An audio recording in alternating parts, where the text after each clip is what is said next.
The Signal is about a group of friends investigating a signal, and they find something unexpected. If you haven't seen the trailer yet, please check it out. I didn't know anything about this film, but after watching the trailer, I knew I had to see it. Brandon Thwaites plays the lead character Nick, and you might have seen the actor last as Jonas in The Giver. Nick has muscular dystrophy, so he needs the use of crutches just to walk around. His inability to use his legs becomes kind of a reoccurring theme, and it becomes more relevant later on.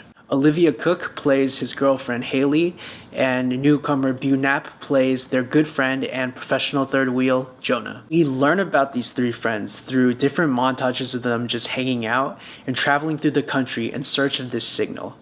Montages sometimes can be cheesy or an easy way to show a lot of things happening, but in this case, it actually works very well. With very little dialogue, we're convinced that these characters do indeed have a strong bond with each other.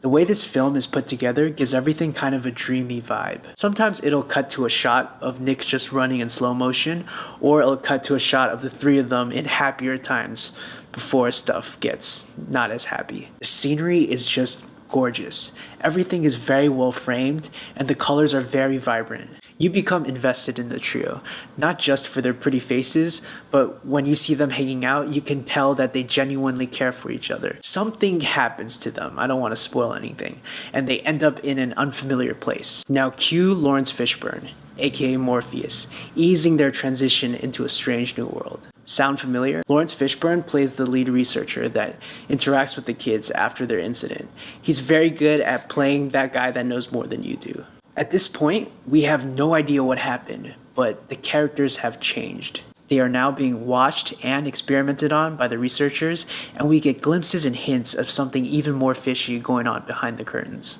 This movie starts off a bit slow, but it really picks up, especially after our characters try to find their way home. There are some really intense scenes with our leads and some of the local people in this new place. We're treated to some great action scenes when the leads are trying to escape from Laurence Fishburne and his team of white-suited scientists. Does this film do a good job of explaining what actually happened? Kind of. The conclusion was actually quite epic, but the story itself wasn't quite as fleshed out as I'd like it to be. There are things that felt like they should lead somewhere, but never do.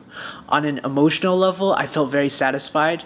On a logical level, not so much. Regardless, if you can ignore some minor storytelling flaws, the great cinematography in combination with the great electronic score, this is a really solid audiovisual experience. In combination with the likable leads and very cool ending, I really like this film. Starting from this review, I wanted to give movies I watch an A to an E rating. Now this is my personal and subjective opinion on these films, but I'll try my best to give you an explanation on why I gave them the rating I did. Also, just because one movie gets a higher grade than another movie, it doesn't mean that the first movie's better than the other movie. The Dark Knight and Groundhog Day might both get A's, but that doesn't mean they're comparable. They're both very good movies, but within different genres and based on what the director was trying to achieve. Keep in mind, in the beginning, I'm gonna be reviewing mostly films I really enjoyed, so the ratings are definitely gonna skew high.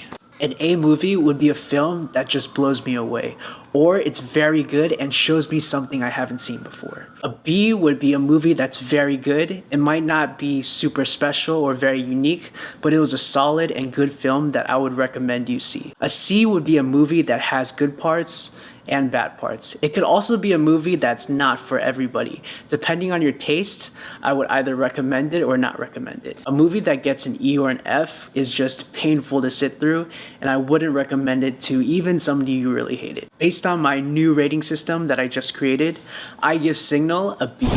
Despite its flaws, it's a good sci-fi film with a strong emotional core. This movie was made for $4 million, but it looks like a $40 or $50 million movie.